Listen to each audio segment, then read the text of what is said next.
एक समय की बात है, चंदनपुर नाम के गांव में मदन नाम का एक गरीब व्यक्ति अपने बूढ़े दादा के साथ रहता था। वह बहुत ही मेहनती और चतुर व्यक्ति था। वह दूसरों के खेतों में काम धंधा करके किसी तरह अपना जीवन यापन करता था।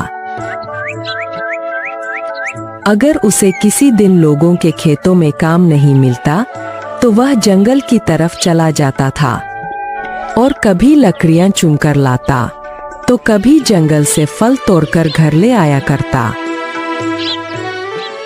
और गांव के बाजार के दिन मदन अपने पुराने साइकिल में सारे सामानों को लादकर बाजार ले जाता और थोड़े बहुत दामों में बेच दिया करता।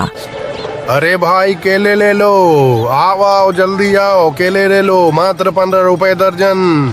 साथ ही साथ ताजा ताजा आम भी ले लो, मात्र 20 रुपए किलो, मात्र 20 रुपए किलो। अरे आओ भाई आओ। अरे मदन भाई, लकड़ी कैसे बोझा दे रहे हो भाई? अरे रघु, मात्र 50 रुपये बोझा है लकड़ी। इससे कम में मिल जाए तो मुझे कहना, पूरे बाजार में जाकर देख लो, इससे कम में तुम्हें नहीं मिलेगा। अच्छा, मुझे एक बोझा दे दो लकड़ी। अरे क्या बताऊं मदन भाई, आजकल जंगल जाने का समय ही नहीं मिल पा रहा है और साथ ही साथ घर में लकड़ी भी खत्म हो गई है। खाना बनाने के लिए कुछ बचा ही नहीं है। हाँ हाँ, क्यों नहीं, देता हूँ।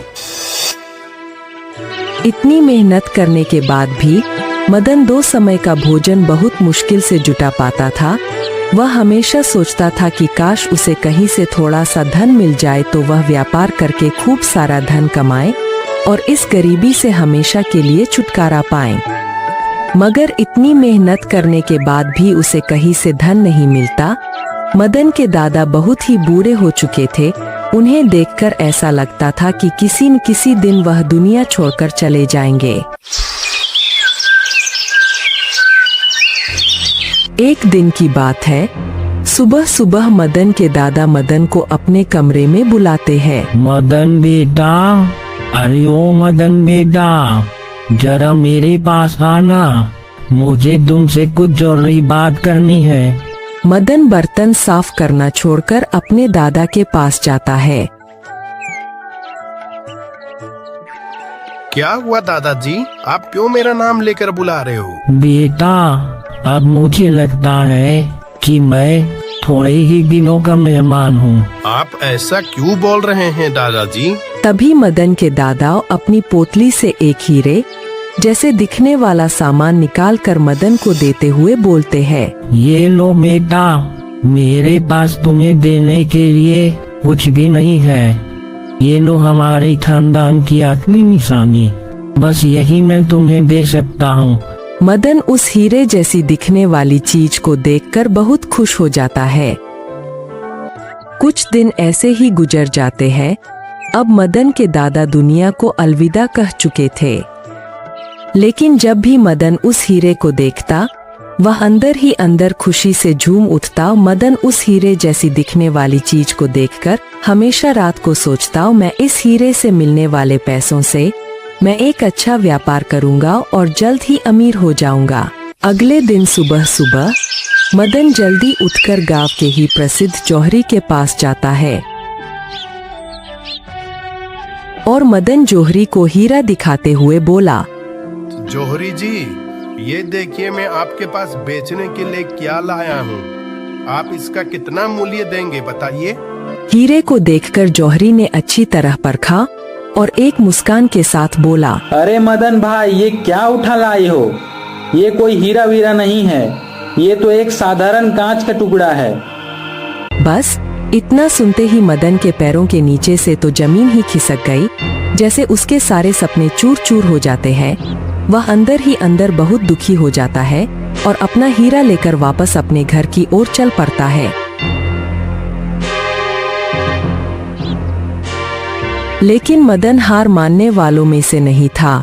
उसने मन ही मन सोचा, कल तो नगर के सबसे बड़े जौहरी भानु सिंह के यहाँ जाएगा और अपने हीरे की परख करवा कर आएगा। यह सोचकर वह निश्चिंत होकर रात को सो जाता है।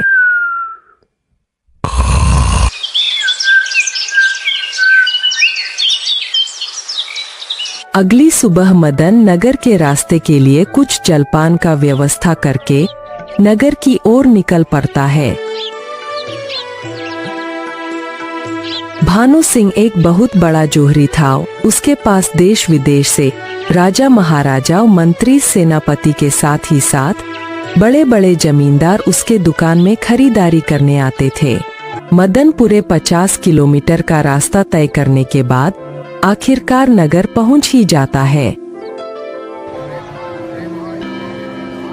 मदन नगर के बाजार से होते हुए भानु सिंह के दुकान की तलाश करते हुए आगे बढ़ता है।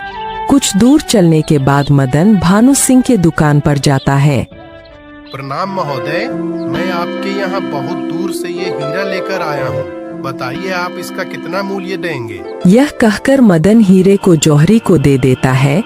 उसे देखते ही भानु सिंह तेज आवाज में बोलता है, क्या बात है, आपने मुझे पागल समझ रखा है क्या? हैं?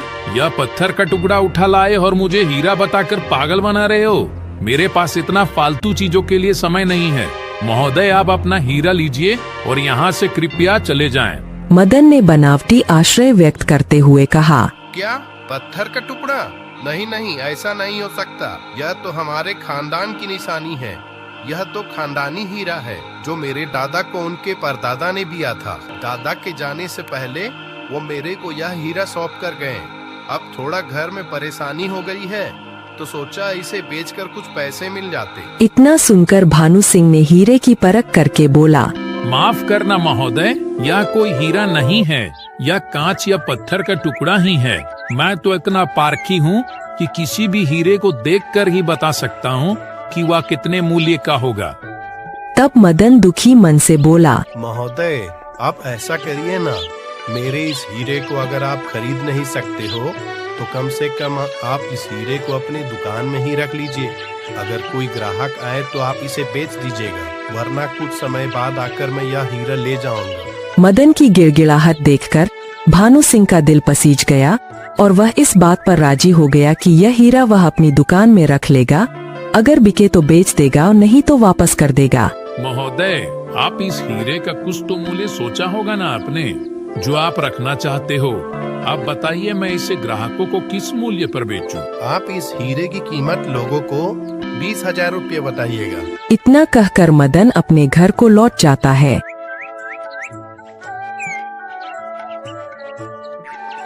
भानु सिंह अपना नाम खराब नहीं करना चाहता था, इसलिए वह उस हीरे को किसी को भी बेचने के लिए नहीं दिखाता था।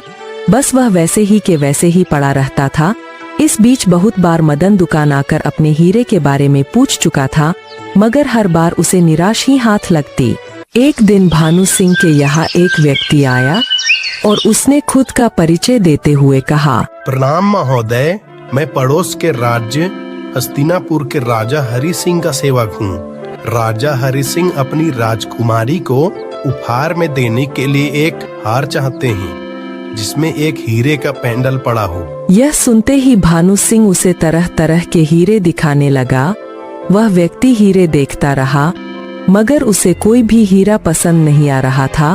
उसकी पसंद को देखते हुए भानु सिंह यह समझ गया था कि इसे हीरे के बारे में कोई जानकारी नहीं है, वह तो बस उसके रूप को देख रहा है। जब उस व्यक्ति को कोई भी हीरा पसंद नहीं आया तो हार कर भानु सिंह ने मदन वाला हीरा दिखाया। उसे देखते ही वह व्यक्ति चहक उठा और बोला, हाँ महोदय, हाँ, यही वो हीरा है जिसे मैं तलाश कर रहा हूँ। देखो तो कितना खूबसूरत है। महोदय, आप इस हीरे का कितना मूल्य लेंगे? भानु सिंह ने मन ही मन सोचा, 20,000 रुपये तो मदन ही मांग रहा है, क्यों ना मैं इसकी कीमत 40,000 रुपये बताऊं, तो 20,000 मदन को देकर 20,000 का मैं भी लाभ कमा सकूंगा। हा हा हा हा। यह सोचकर भानु सिंह ने उस हीरे की कीमत 40,000 रुपए बताई। तब वह व्यक्ति बोला, महोदय, मैं इतनी धनराशि लेकर तो नहीं आया हूँ, पर इस समय मेरे पास 5,000 रुपये हैं। आप यह 5,000 रुपये जमा करके सौदा पक्का कर दीजिए। मैं जल्द ही और रुपए लेकर आऊंगा और ये हीरा ले जाऊंगा। अगर मैं वापस नहीं आऊं तो आप मेरे रुपये जब्त कर सकते हैं। यह सुनकर भानु सिंह सोचने लगा, उसका तो हर हाल में फायदा है। अगर हीरा बिकता है तो 20,000 उसे मिल जाएंगे और अगर यह व्यक्ति वापस नहीं भी लेने आया तो 5,000 तो मिल ही रहे हैं। यह सोचकर वह बोला, महोदय सौदा मंजूर है।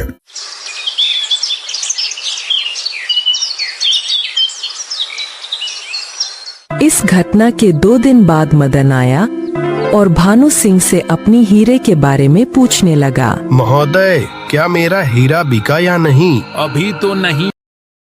क्या मेरा हीरा बिका या नहीं? अभी तो नहीं बिका है भाई। महोदय, आप मेरा हीरा वापस कर दें, क्योंकि मैंने सुना है एक व्यापारी किसी हीरे की तलाश में इधर उधर भटक रहा है।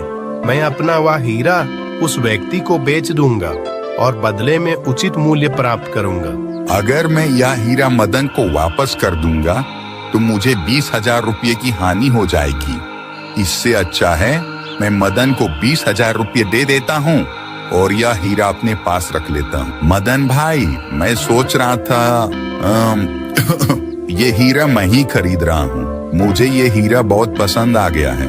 मैं इसे अपने दुकान में रखना चाहता हूँ। ये लो तुम्हारे 20,000 रुपये। मदन 20,000 रुपये लेकर वापस अपने गांव चला गया।